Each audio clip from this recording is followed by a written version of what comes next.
Dans le paisible village de Koussia, Madame Hawa, une femme riche et respectée, porte une blessure secrète. Il y a plus de 10 ans, lors d'un voyage en ville marqué par une terrible inondation, elle a perdu sa fille unique, Fanta. Depuis ce drame, Hawa est devenue froide et insensible, incapable de montrer la douceur. Elle croit sa fille morte à jamais et entrer son amour maternel sous une carapace d'amertume. Dans le village de Koussia, la vie suivait son cours, rythmée par les saisons et les travaux des champs. Un matin ensoleillé, un voisin de Madame Hawa, un vieil homme nommé Samba, frappa à sa porte. Il tenait par la main une jeune fille frêle de 14 ans, aux yeux timides et aux vêtements usés. « Voici Kadi, dit-il. C'est une orpheline. Elle n'a ni famille ni maison. Elle pourrait t'aider avec les tâches ménagères. » Madame Hawa, toujours distante, observe la fille. Elle n'avait pas envie de s'encombrer, mais son grand domaine nécessitait des mains supplémentaires. « D'accord, répondit-elle froidement, mais quel travail dur et ne me dérange pas. » Kadi baissa les yeux, serrant dans sa main un petit bracelet cassé, son trésor unique. Ce bijou, fait de perles colorées et d'un fil utilisé, était tout ce qu'elle possédait de son passé. Elle ne savait rien de ses parents ni d'où elle venait. Recueillie par des voisins après avoir été trouvée seule dans un marché, elle avait appris à survivre en silence. Son regard était d'où cachait une force intérieure, celle de quelqu'un qui avait déjà affronté bien des épreuves. En entrant dans la grande maison d'Hawa, Kadi sentit un poids sur ses épaules. L'endroit était magnifique, avec des meubles sculptés et des tapis colorés, mais l'atmosphère était glaciale. Madame Hawa lui montra un coin de la cour où elle dormirait, sur une natte utilisée. « Tu commences demain, dit-elle sans un sourire. Kadi hocha la tête, habituée à obéir.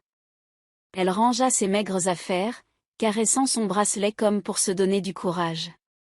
Ce soir-là, seule sous les étoiles, elle murmura une prière, espérant que sa vie ici serait supportable. Elle ne savait pas encore que cette maison, si froide, allait changer son destin à jamais. Les jours suivants, Kadi se mit au travail. Elle balayait la cour, lavait le linge, portait de lourds seaux d'eau et aidait à préparer les repas. Elle faisait tout avec soin, espérant gagner un peu de respect.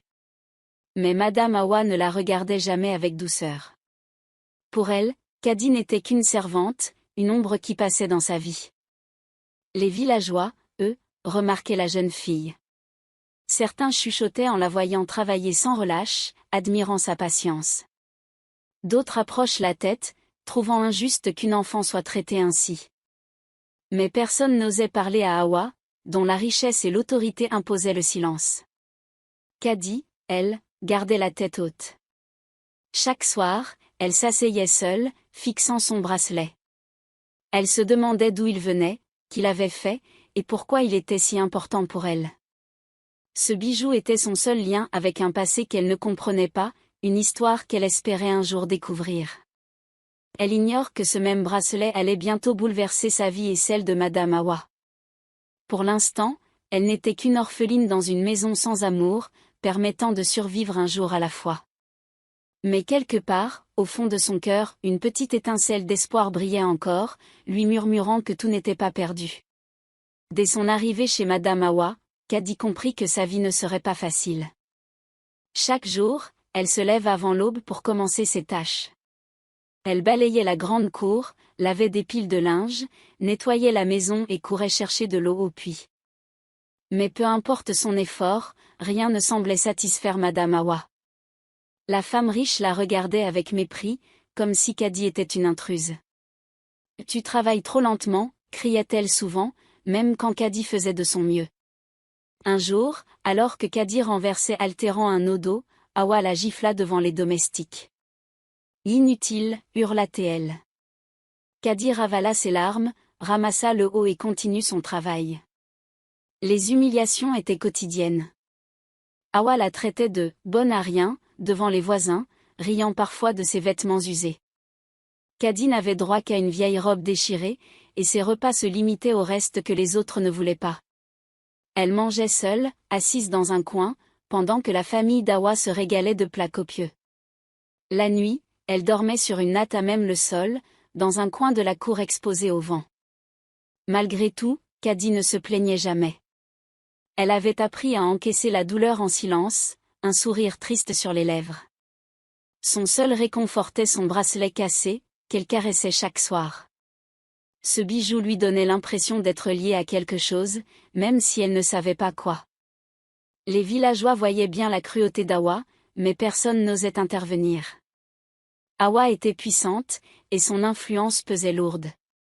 Certains murmuraient leur tristesse pour Caddy, d'autres détournaient les yeux, impuissants. La jeune fille, elle, continuait à travailler, son cœur lourd mais sa volonté intacte. Elle se raccrochait à l'idée qu'un jour, peut-être, sa vie changerait.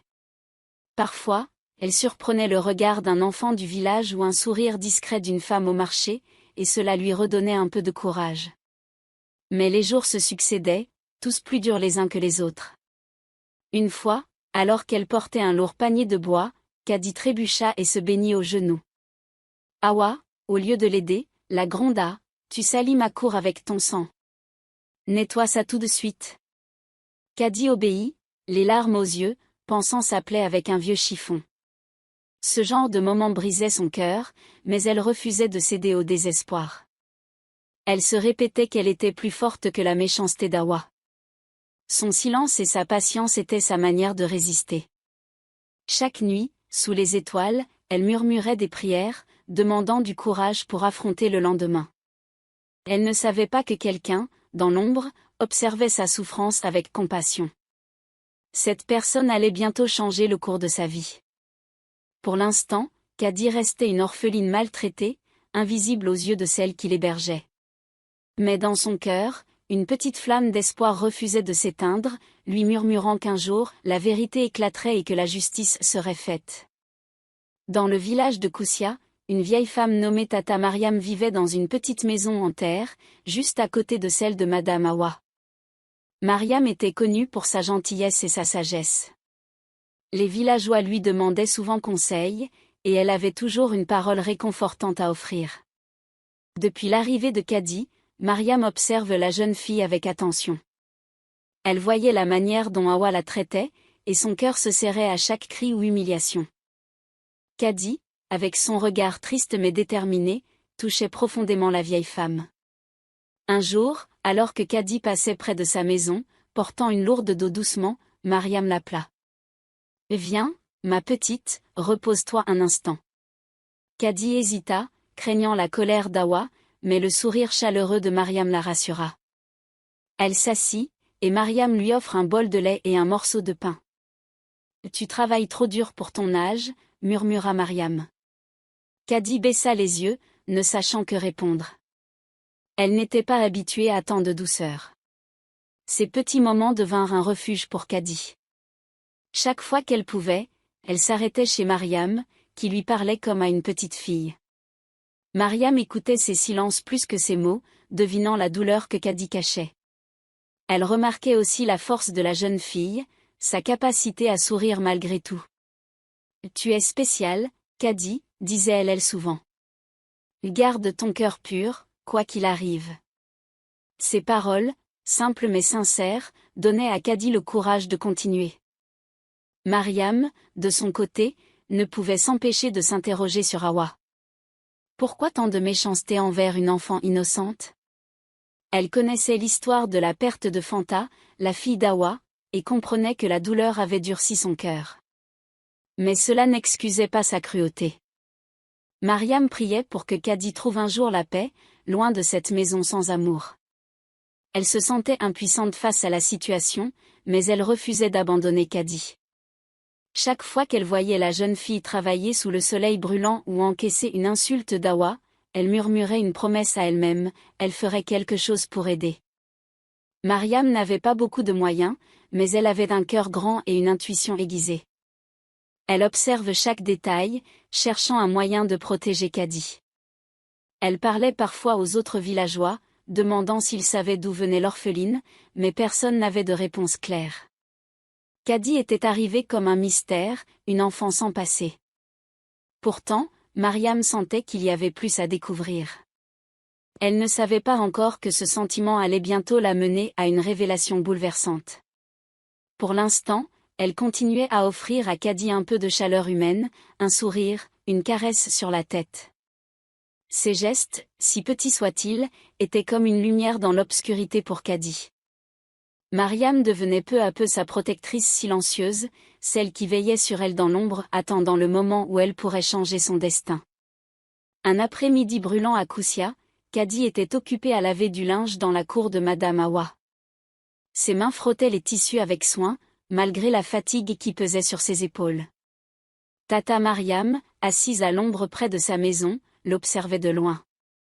Elle aimait regarder Caddy travailler, non pas parce qu'elle approuvait son sort, mais parce qu'elle admirait sa force intérieure. Ce jour-là, alors que Caddy relevait ses manches pour rincer une robe, Mariam aperçut quelque chose de briller à son poignet. C'était le bracelet cassé de Caddy, celui qu'elle portait toujours. Intriguée, Mariam s'approche. « Et Caddy, ma chère, montre-moi ce bracelet, dit-elle doucement.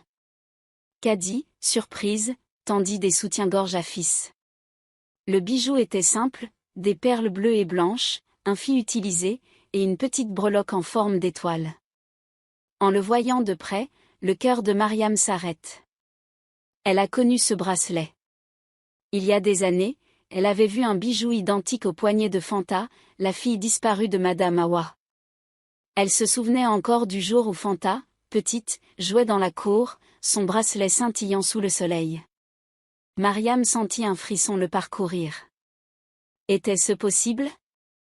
Elle demanda à Caddy d'où venait ce bracelet. La jeune fille haussa les épaules, son regard triste. Je l'ai toujours eu.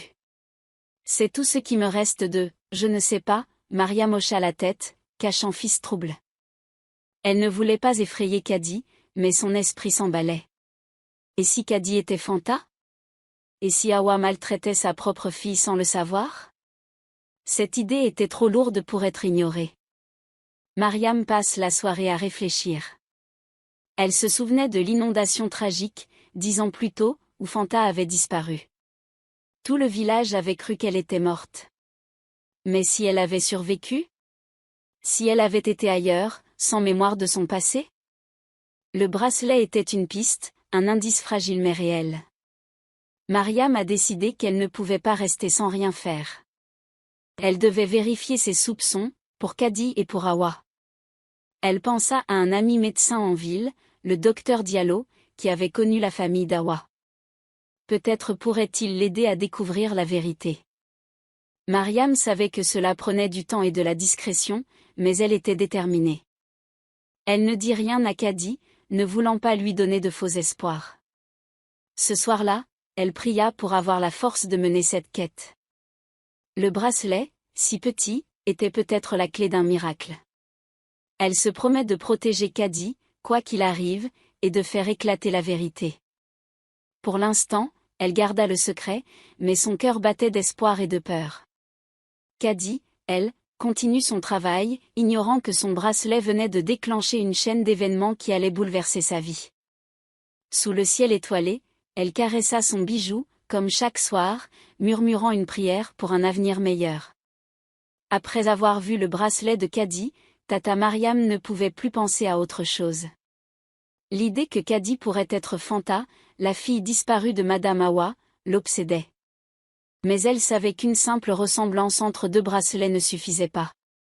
Elle avait besoin de preuves solides pour éviter de bénir Caddy ou de bouleverser Awa sans raison. Mariam décide de mener une enquête discrète, loin des regards curieux du village. Elle a commencé par réfléchir à ses options. Elle se souvenait du docteur Diallo, un médecin respecté qui vivait en ville et qui avait été proche de la famille d'Awa à l'époque. Il avait connu Fanta bébé et pourrait peut-être l'aider. Un matin, Mariam prit le vieux bus qui reliait Koussia à la ville. Le trajet était long, mais elle était déterminée. Arrivée chez le docteur, elle lui raconte tout, le bracelet, les soupçons, la maltraitance de Caddy. Diallo écouta attentivement, fronçant les sourcils. « C'est une histoire incroyable, Mariam, dit-il. Mais il faut être sûr. Un test ADN serait la meilleure solution. » Mariam hocha la tête. Elle savait que cela coûterait cher et nécessiterait de la discrétion, mais elle était prête à tout. Le docteur promet de l'aider. Il connaissait un laboratoire fiable et pouvait organiser le prélèvement sans alerter Hawa ni Caddy. Le défi était de récupérer des échantillons. Pour Caddy, ce fut simple. Mariam lui exigea un jour de l'aider à peigner ses cheveux, prétextant une vieille tradition. Elle récupéra quelques cheveux discrètement. Pour Hawa, ce fut plus compliqué. Mariam attendit un moment où Hawa laissait son peigne dans la cour, après s'être coiffée. Elle prend le peigne et la donna au docteur. Diallo envoie les échantillons au laboratoire, avec une demande urgente. Mariam passa les semaines suivantes dans l'angoisse. Elle continuait à veiller sur Caddy, lui offrant des sourires et des petits cadeaux, comme des fruits ou un foulard. Elle priait chaque soir pour que la vérité soit révélée, mais elle avait peur des conséquences. Et si Caddy était vraiment Fanta? Comment Hawa réagirait-elle en apprenant qu'elle avait maltraité sa propre fille? Et Caddy, pourrait-elle pardonner? Mariam gardait tout pour elle, même si le poids du secret était lourd. Elle évitait de parler du bracelet ou de l'inondation devant Caddy, de peur de réveiller des souvenirs douloureux. Au village, personne ne se doutait de son enquête. Les jours passaient, et Caddy continuait à souffrir sous la cruauté d'Hawa. Mariam se sentait parfois coupable de ne pas agir plus vite, mais elle savait que la vérité devait être confirmée. Enfin, après un mois d'attente, le docteur Diallo l'appelle. Les résultats étaient prêts.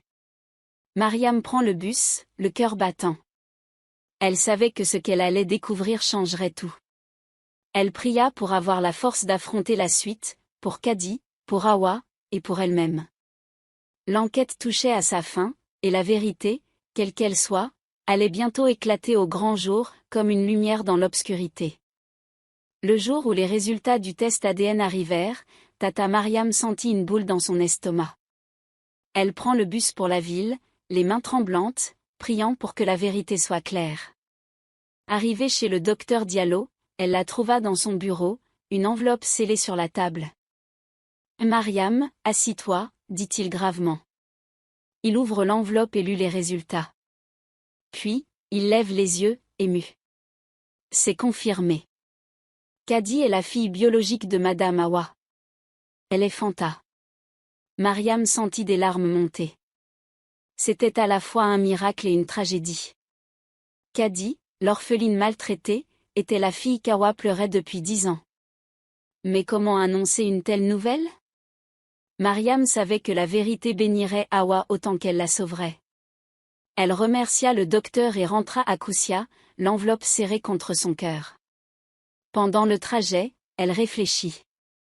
Elle ne pouvait pas garder ce secret, mais elle devait être prudente. Hawa était une femme fière, et Caddy avait déjà trop souffert. Mariam décide de parler à Hawa seule, loin des salutations du village. Le lendemain, elle se rendit chez Hawa à l'heure où Caddy était au marché. « Hawa, il faut qu'on parle », dit-elle fermement. Hawa, surprise par le ton de Mariam, accepte à contre-cœur. Elles s'assirent dans le salon. Mariam respire profondément et raconte tout, le bracelet, ses soupçons, le test ADN. Puis, elle tendit les résultats. Hawa lut le document, d'abord confus, puis horrifié. « Non, c'est impossible », murmura-t-elle. Ses mains tremblaient, et ses yeux s'emplirent de larmes. Mariam explique doucement, Caddy est à Fanta. Elle a survécu à l'inondation, mais elle a perdu la mémoire. Elle est ta fille, Hawa. Le silence qui suivit fut lourd. Hawa fixa le vide, comme si le monde s'écroulait. Elle revoyait chaque gifle, chaque insulte, chaque nuit où Caddy dormait dehors. La vérité la frappait comme un coup de poignard. Elle éclata en sanglots, tombant à genoux. « Que ai-je fait » cria-t-elle. Mariam, émue, pose une main sur son épaule. « Et tu ne savais pas, Hawa. Mais maintenant, tu sais. » Hawa pleura longtemps, déchirée par la culpabilité. Mariam lui conseilla de parler à Caddy, mais Hawa avait peur. Comment affronter sa fille après tant de cruauté? Mariam insiste, Caddy mérite la vérité, et toi, tu dois lui demander pardon. Ce soir-là, Hawa ne dormit pas. Elle repensait à Fanta, à ses rires d'enfant, à l'inondation qu'il avait arrachée. Et maintenant, sa fille était là, sous son toit, et elle l'avait traitée comme une étrangère. Mariam, elle, rentra chez elle, épuisée mais soulagée. La vérité était enfin révélée. Elle pria pour que Kadi trouve la force d'affronter cette nouvelle, et pour qu'Hawa ait le courage de réparer ses erreurs. Le village ignorant encore tout, mais bientôt, cette révélation allait changer la vie de tous. Kadi, au marché, continuait ses tâches, son bracelet au poignet, sans savoir que sa véritable identité venait d'être découverte. Après la révélation de Tata Mariam, Madame Hawa passe une nuit sans sommeil. Les mots résonnaient dans sa tête, Kadi est à Fanta. Chaque souvenir de sa cruauté envers Kadi revenait comme une vague. Les gifles, les insultes, les nuits où elle l'avait laissé dormir dehors sous la pluie. Hawa se sentait étouffée sous le poids de la culpabilité. Comment avait-elle pu être si aveugle? Elle revoyait le bracelet de Kadi, celui qu'elle avait offert à Fanta bébé, sans jamais faire le lien. Le lendemain, Hawa était méconnaissable. Ses yeux rouges, son visage défait trahissait son tourment. Elle demanda à Mariam de faire venir Kadi. Mariam, inquiète mais déterminée, va chercher la jeune fille au marché. Kadi, viens avec moi chez Hawa. Elle veut te parler. Kadi, surprise, suivit en silence, craignant une nouvelle punition. Dans le salon, Hawa attendit, les mains tremblantes. Quand Kadi entre, Hawa ne met pas retenir ses larmes. Elle s'approche, mais Kadi recula instinctivement, habituée à craindre sa colère. Kadi, murmura Hawa, la voix brisée. Je dois te dire quelque chose. Elle tendit les résultats du test ADN, que Mariam explique doucement. Kadi, tu es Fanta. Tu es ma fille. Kadi resta figée, son esprit incapable de comprendre. Elle regarda Mariam, puis Hawa, cherchant un signe que c'était une erreur. Votre fille, murmura-t-elle. Hawa tomba à genoux, pleurant. Je ne savais pas, Kadi. Je te croyais morte. Pardonne-moi, je t'en fournis. Elle raconta l'inondation, sa douleur, et comment elle avait perdu l'espoir. Kadi écoutait, son cœur battant. Elle touche son bracelet, comme pour ancrer la vérité. Mais la douleur était trop forte. Elle revoyait chaque humiliation, chaque coup. Vous m'avez battue, dit-elle, la voix tremblante. Vous m'avez traité comme rien. Hawa sanglota, incapable de répondre. Mariam pose une main sur l'épaule de Kadi. Ma chère, prends ton temps. C'est beaucoup à accepter. Kadi ne pleurait pas. Elle sentait une colère sourde, mêlée de tristesse. Elle était la fille d'Hawa, mais cela ne changeait pas les années de souffrance. Hawa, toujours à genoux, répétait, je ferai tout pour réparer. Je te promets. Mais Kadi ne pouvait pas répondre. Elle quitta la pièce, laissant Hawa effondrée. Mariam resta pour consoler Hawa, lui disant qu'elle devait donner du temps à Kadi. Elle est forte, mais elle est blessée. Montre-lui que tu as changé. Hawa hocha la tête, dévastée. Elle savait que le pardon, si jamais il venait, serait long à gagner. Ce soir-là, elle s'enferma dans sa chambre, pleurant sa fille perdue, puis retrouvée, mais brisée par ses propres mains. Kadi, elle, s'assit dehors, fixant son bracelet. Elle était Fanta, mais qui était-elle vraiment? La vérité l'avait libérée d'un mystère, mais elle portait encore les cicatrices de son passé. Mariam veillait de loin, priant pour que l'amour finisse par guérir leurs blessures. Le village, encore ignorant, sentait qu'un grand changement s'approchait. Après la révélation, Kadi passe des jours dans le silence. La vérité, elle était Fanta, la fille de Madame Hawa tournait dans sa tête comme un tourbillon. Elle ressentait un mélange de colère, de tristesse et de confusion. Comment accepter que la femme qui l'avait maltraitée était sa mère? Chaque nuit, elle caressait son bracelet, cherchant des réponses dans ce bijou qui l'avait relié à son passé. Tata Mariam, fidèle, restait à ses côtés. Elle ne forçait pas Kadi à parler, mais lui offrait un refuge. « Prends ton temps, ma chère, disait-elle. Ton cœur saura quoi faire. » Kadi réfléchissait. Elle revoyait les années de souffrance, les insultes, les coups. Mais elle voyait aussi Hawa, effondrée, demandant pardon à genoux. Cette image le trouble. Était-ce sincère? Pouvait-elle pardonner? Kadi savait que la haine ne la mènerait nulle part. Elle voulait être libre, non pas pour Hawa, mais pour elle-même. Un matin, elle décide de parler. Elle demande à Mariam de l'accompagner chez Hawa. Dans le salon, Hawa attendue, les yeux rougis par des nuits sans sommeil. Quand Kadi entre, Hawa se leva, hésitante. « Kadi. Fanta. » murmura-t-elle. Kadi leva la main pour l'arrêter. « Je ne suis pas prête à vous appeler maman, » dit-elle calmement. « Mais je veux vous parler. » Hawa hocha la tête, retenant ses larmes. Kadi respire profondément. « Vous m'avez fait mal. Pendant des années, j'ai cru que je ne valais rien. Mais je ne veux pas vivre avec de la haine. Je choisis de pardonner, pas parce que vous le méritez, mais parce que je veux être en paix. » Ces mots, simples mais puissants, frappèrent Hawa comme un éclair. Elle éclata en sanglots, murmurant « Merci, merci. » Kadi continue. « Ça ne veut pas dire que j'oublie. Je ne sais pas si je pourrai un jour vous aimer comme une mère. Mais je veux avancer. » Hawa, brisée mais touchée, promet de respecter son choix. Mariam, émue, serra Kadi dans ses bras. « Tu es plus grande que nous tous, » murmura-t-elle. Ce pardon n'effaça pas les blessures de Kadi, mais il lui donne une force nouvelle. Elle sentait un poids s'enlever de ses épaules. Elle n'était plus seulement une orpheline maltraitée, elle était Kadi, une jeune fille prête à reconstruire sa vie. Hawa, de son côté, comprit que le chemin serait long. Elle demanda à Kadi ce qu'elle voulait. « Je veux aller à l'école, » a répondu Kadi. « Et je veux vivre sans peur. » Hawa promet de tout faire pour l'aider. Elle contacta une école en ville et offrit à Kadi une chambre dans la maison, mais Kadi préféra rester chez Mariam pour l'instant. Elle avait besoin de distance. Le village commença à entendre des rumeurs sur la vérité. Certains admiraient Kadi, d'autres critiquaient Hawa. Mais Kadi s'en moquait. Elle avait choisi son chemin. Chaque soir, elle regardait son bracelet, non plus comme un mystère, mais comme un symbole de sa résilience.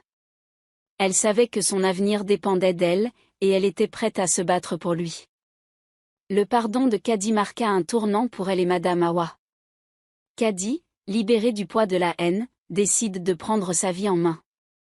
Avec l'aide de Tata Mariam et d'Hawa, elle s'inscrivit dans une école en ville. Pour la première fois, elle portait un uniforme neuf et tenait des cahiers dans ses bras. Chaque matin, elle se réveillait avec un mais, apprendre, grandir, devenir quelqu'un. Ses professeurs remarquaient son intelligence et sa détermination. Kadi excellait, surtout en littérature et en histoire, où elle dévorait les livres. Elle rêvait de faire quelque chose de grand, non pas pour prouver quoi que ce soit à Hawa, mais pour elle-même. Hawa, de son côté, était transformée. Le pardon de Kadi l'avait brisée, mais aussi réveillée. Elle ne pouvait effacer ses erreurs, mais elle voulait les réparer. Un jour, elle prend une décision radicale, elle vendit une partie de ses terres et de ses bijoux pour financer un projet qui lui tenait à cœur. Elle fonda un foyer pour jeunes filles orphelines, un endroit où elles pourraient vivre en sécurité, aller à l'école et recevoir de l'amour. Elle nomma le foyer « Espoir de Fanta », en mémoire de sa fille et de ses erreurs. Hawa, relâchez-vous pour que le foyer soit un succès. Elle engagea des enseignants, des cuisiniers et des femmes du village pour s'occuper des filles. Chaque fois qu'elle souriait à un enfant dans le foyer, elle pensait à Kadi et à ce qu'elle lui avait fait subir. Cela la motivait à continuer. Kadi, bien qu'encore distante, suivait les efforts d'Hawa. Elle rend parfois visite au foyer, aidant les plus jeunes à lire ou à écrire. Elle ne voyait pas encore Hawa comme une mère, mais elle respectait son changement. Mariam, toujours présente, servait de pont entre elles, encourageant la patience et la compréhension. Les années passèrent, et Kadi grandit. Après l'école, elle entre à l'université, où elle étudie le droit. Sa douleur passée la guida, elle voulait défendre ceux qui n'avaient pas de voix. Elle est devenue avocate, spécialisée dans la protection des enfants victimes de violences. Ses plaidoiries étaient puissantes, car elle ultérieurement du cœur. Elle aidait des filles comme elle, leur offrant espoir et justice. Hawa, vieillie mais apaisée, assistait de loin au succès de Kadi. Elle ne demandait rien, heureusement de voir sa fille s'épanouir. Le foyer est devenu un modèle dans la région, accueillant des dizaines de filles chaque année. Kadi y donnait parfois des conférences, partageant son histoire pour inspirer les autres. Le village de Koussia changea aussi. L'histoire de Kadi et Hawa est devenue une leçon, ne jamais juger trop vite, car la vérité peut tout bouleverser. Kadi, désormais une femme forte ascendant, gardait son bracelet, un symbole de sa résilience. Chaque nuit, elle le regardait, non plus comme un mystère, mais comme un rappel de sa force. Elle avait transformé sa douleur en but, et son histoire a inspiré d'innombrables autres personnes à demander justice et pardon. Abonnez-vous pour ne pas rater nos histoires.